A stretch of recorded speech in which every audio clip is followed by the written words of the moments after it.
It appears that there is some bad news for the WWE and Netflix. We're going to talk about that in today's video.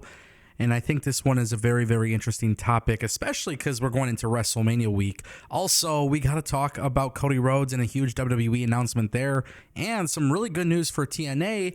They have some big news. It's all coming up right here on the Ango Show, ladies and gentlemen. Okay, so I want to actually kick things off with Cody Rhodes. I thought this was a really interesting story, really just for the simple fact that it appears that WWE is going to do more of this kind of thing, and I think they're going to do this with more of their WWE superstars. But today there was an announcement from WWE and Fanatics, and they basically are launching a new podcast with Cody Rhodes as the host. They say that the podcast is called What Do You Want to Talk About? And it's a podcast that is sponsored by Wheatley American Vodka. The first episode will debut later this month, and new episodes will come out every other week. Now, keep in mind, WWE just launched a new podcast thing with Raw Recap with Sam Roberts and Megan Morant. Now this is the second podcast on the WWE radar. Cody Rhodes will basically speak one-on-one with WWE superstars and legends.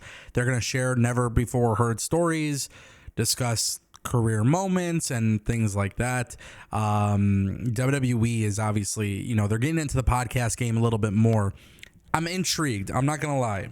I am definitely intrigued. And I think the most of the intrigue comes from the fact that podcasts in general, the nature of podcasts is that they're unfiltered and they're typically uncontrolled, right? So when you watch a interview with somebody on YouTube doing an interview with a wrestler, you don't know if there's any creative control over that, right? When Chris Van Vliet does an interview, you don't know if WWE is saying, hey, you can't talk about this, that, whatever. So with WWE getting into the podcast game, the reason why I'm intrigued by it is because will Cody Rhodes be able to do this podcast, talk with WWE superstars, maybe superstars that have joined WWE? For example, Jade Cargill. She came from AEW, now is in WWE.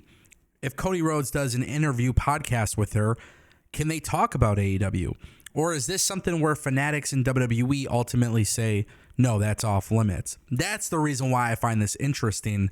You don't know. Obviously, with WWE being everywhere, it's a smart business move. But to me, I just think the more that they do this kind of thing, the less people can do it as well, if that makes sense. I think maybe this is a way to kind of prohibit people from doing more interviews. I don't know, but it's an interesting story nonetheless. By the way, guys, if you're not subscribed, you should probably click subscribe because we got tons of videos coming this WrestleMania week like this.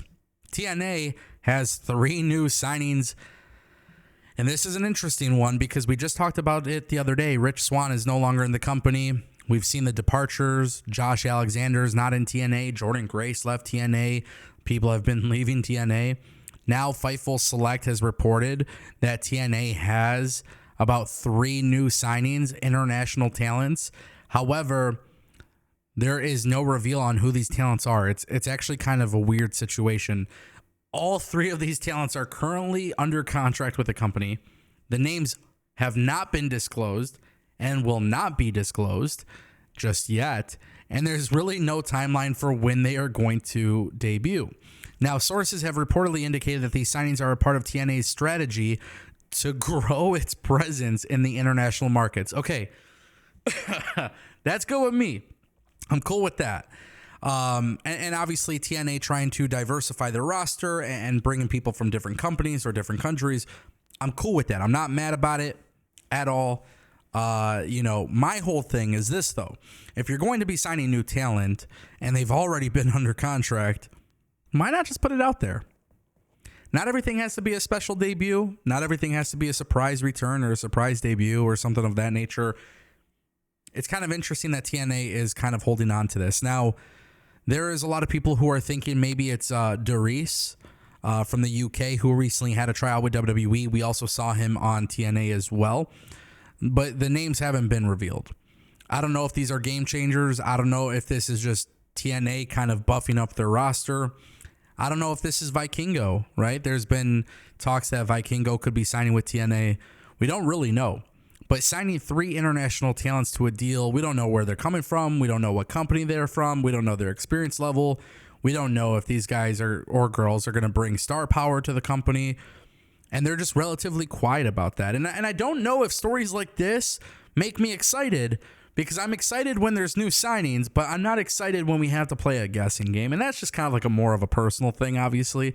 But I'm glad that TNA is making moves. I will be honest. I'm glad to see that they are, they're doing really well these days. It's you have to be realistic about TNA. They are a smaller company, but they're a great company, and they have been doing a great job. They've been taking advantage of the momentum and things that they've, selling tickets and stuff like that. But TNA having departures and then seeing this kind of unfold, it just makes me wonder a little bit, what are they really doing? And, are some of these people actually going to be on TNA television? That's another question. I'm definitely interested to see, though. And I hope TNA really just continues to do well. That's what I would like to see. And that brings us to WWE on Netflix. Ladies and gentlemen, this is actually kind of worrisome to me, and I'm going to explain why. This is not me hating. This is not being negative, but it's an interesting statistic. So the April 7th episode of WWE Raw did about 2.8 million viewers for the week for Netflix, right?